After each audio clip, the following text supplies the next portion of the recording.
Greetings, fellow detectives. Wizard Kitten here, bringing you a new Nancy Drew analysis video. Today's video is brought to you by the patrons over at Mystique Manor and by all the official Fellow Detective channel members. If you too would like to support the channel and gain access to exclusive features, check out patreon.com/wizardkitten to become a patron, or click join next to the subscribe button to become an official Fellow Detective. Today I am bringing you another literature-style analysis of a Nancy Drew game, continuing our mini-series where we delve into the central theme and deeper meaning of each Nancy Drew game. This is the second of these videos, and if you haven't checked out my analysis of Danger on Deception Island, I'll be sure to link it in the upper corner. In this video, I will take a single Nancy Drew game and describe what I think we can learn from it. Because these videos are in-depth explorations, there will be spoilers for the game in question, including plot, character, and culprit spoilers. You have been warned. For our analysis today, I wanted to focus on Nancy Drew Last Train to Blue Moon Canyon, the 13th mystery in the Nancy Drew series and considered by many as an iconic classic. I love the storytelling of this mystery and the beautiful connection between the past and present. I also think that the characters are fascinating and work incredibly well together as an ensemble, not to mention the gorgeous setting of a historic train and the marvelously designed treasure hunt. So this game already has a ton to offer to fans, but what is the deeper meaning? In my opinion, it can all be broken down to just one word: ego. For the purposes of this analysis, I'm looking at ego from a personality level perspective, defining ego as a person's subjective measure of their own worth and abilities as compared to others, and what they do with that perception. With this perspective, ego can easily be seen as a spectrum, with some individuals overestimating or overvaluing themselves compared to others, while others underestimate themselves or their capabilities. Still, others fall somewhere in the middle, with a more balanced view. Now, Last Train to Blue Moon Canyon is such an interesting game because of how its premise brings so many big egos into one space. Because of Laurie's planning, Jake Hurley's train is full of celebrities and professionals, people who exist at the top of their field and/or are well known by others for their accomplishments. As such, nearly all of the characters have inflated egos, and in this mystery in particular, humility is the exception, not the rule. Let's look first at the biggest egos on the train: Tino Balducci, Laurie Gerard, and Charlena Purcell. Tino Balducci is a police officer who became famous after a televised high-speed chase and arrest catapulted him to 15 minutes of fame. The way Tino tells it, he was always a brilliant cop, a cut above the rest. But it wasn't until this case hit the big time that everyone realized what a big deal he was. I mean, he's the Tino Balducci. Laurie Gerard is the daughter of a rich business owner, famous purely because of her family, her wealth, and her connections. She has a history of publicity schemes and enjoys every second she spends in the limelight, always seeking attention and admiration. Charlena Purcell is an extremely popular writer of Western romance novels, a talented researcher and author. Her books are undoubtedly successful, something that Charlena attributes entirely to her uncanny abilities. It becomes increasingly clear throughout the mystery that Charlena simply doesn't have time for anything that she views as beneath her, which is apparently most things. All three of these massive egos have something very clear in common. While they talk a big game and present a veneer of bravado and competence, all three of them are deeply insecure. Tino Balducci does not possess exceptional skills that make him a brilliant cop. He is not strong at deductive reasoning, and the arrest that made him famous only worked out as it did because he got incredibly lucky. Tino is an average cop at best, and he is deeply insecure about what he views as his shortcomings. Rather than admit them, Tino inflates his ego to hide and discount any criticisms that could be made against him. He exaggerates the danger of his famous arrest story to gain more admiration. He discounts any rumors as petty lies spread by jealous losers, and he even goes so far as to frame someone, creating a fake crime to try and build more buzz around him and his expertise. Tino is a fraud, and he knows it, but his ego is there to protect him at all costs and convince himself and others that really, he's underappreciated and a victim.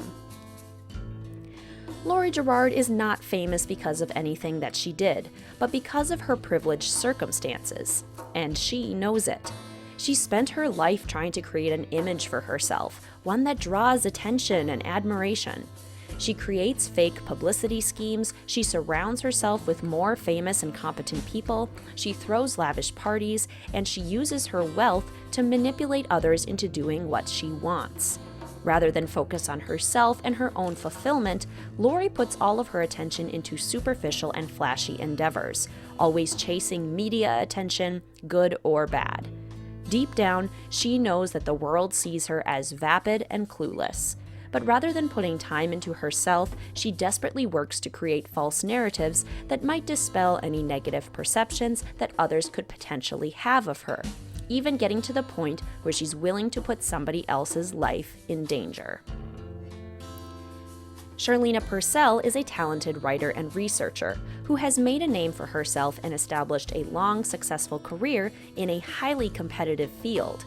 She has every right to be proud of her work, but there is a distinct difference between pride and where her ego ultimately drives her: vanity.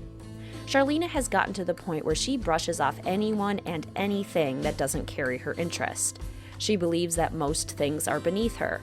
Someone so brilliant and all-knowing simply doesn't have time for mundanity. The biggest threat to Charlena's ego would be if someone she deems as unworthy does something remarkable. When Laurie sends her a manuscript for a romance novel that is actually quite decent, Charlena steals the idea for herself, going so far as to plagiarize Laurie and lie to her, saying that the manuscript was horrible and not worth pursuing.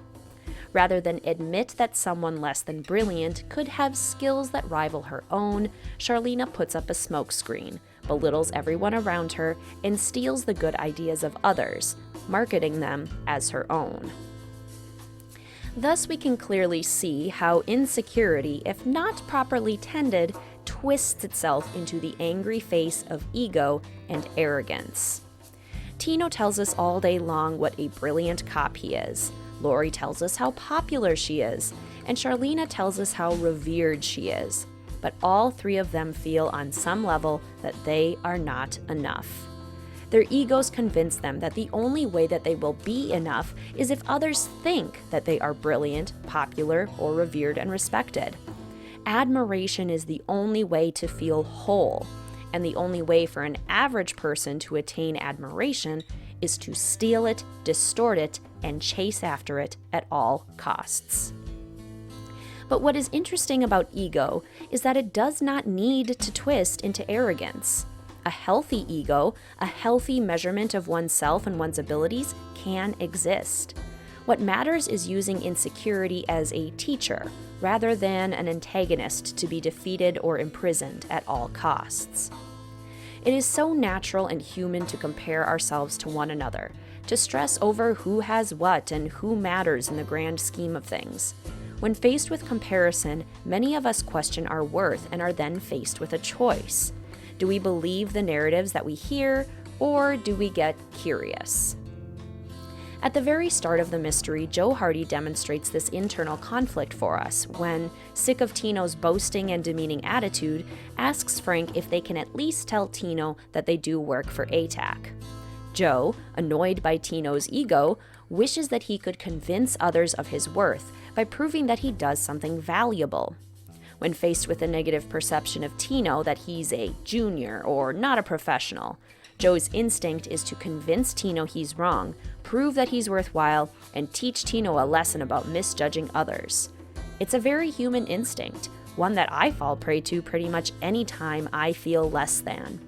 But the secret here is not in convincing others that they are wrong, but in sitting securely in the belief that you are enough. Enter John Gray. the character with the healthiest ego on the train. John Gray is a paranormal investigator with his own television show.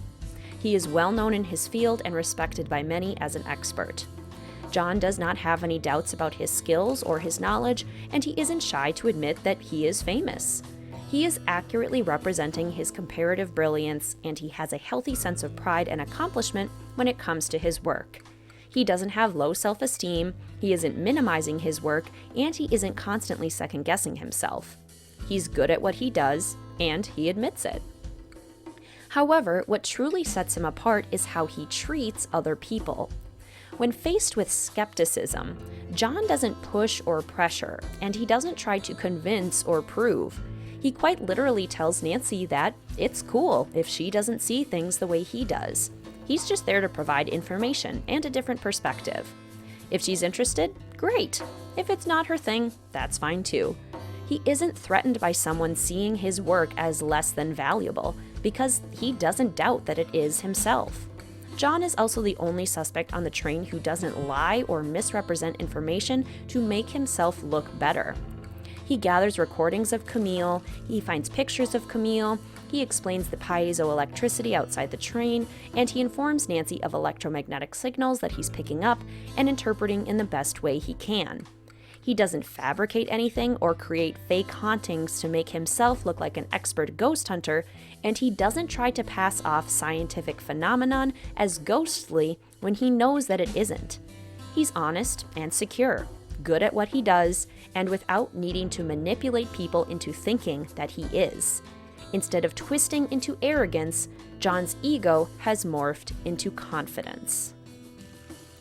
John shows us that we have a choice when we are confronted with the doubt or even scorn of other people. We can give into arrogance to protect our egos from assault, like Tino, Lori, and Charlena. Or we can protect our egos by not letting the opinions of other people define us. What truly matters is not the external, idealized version that we want other people to see, but the internal, confident knowing that we are good at some things, not so good at others, and valuable no matter what. And if that internal, confident knowing is fostered and supported, then it will also become the external version that other people get to experience. To sum up, egos are fragile things, constantly under assault by the opinions of others. When we feel that our egos are under attack, it's easy to feel like putting on a confident mask will solve the problem and make others see us as competent, smart, worthy, put together, or popular. But when we operate from this place, insecurity is leading the charge, and that confident mask starts to look an awful lot like arrogance. Instead, when we feel that our egos are under attack, maybe it's better to get curious. What is making us feel less than? And are we actually less than? Sometimes we are, and that's okay. Nobody is good at everything. But sometimes we aren't, and we hate feeling like someone might not be able to see that. But sometimes our brilliance just isn't for everyone, and that's okay too. What matters the most is what we think of ourselves. This, in my opinion, is the deeper meaning of Last Train to Blue Moon Canyon. But what do you think, fellow detectives? What do you think is the theme of Last Train to Blue Moon Canyon? What is the deeper meaning? What can we learn from this game? Let a wizard kitten know in the comment section down below. If you really enjoyed this video, please consider hitting that like button or tipping me for the video with a super thanks next to the download button right beneath the video. If you would like to come join a fantastic group of fellow detectives at Mystique Manor as a patron for the channel, gain access to exclusive content, and support the making of more content like this, please check out patreon.com/wizardkitten. I also have channel memberships with exclusive badges and emojis to use during streams and in the comment section. If you'd like to support the channel by becoming an official fellow detective, click join next to the subscribe button. Please feel free to follow the channel on Instagram or Discord, linked in the description box down below. And as always, please feel free to like, comment, subscribe, and hit that notification bell for more Nancy Drew and Sims 4 content. Thank you so much for watching, fellow detectives. I will see you soon.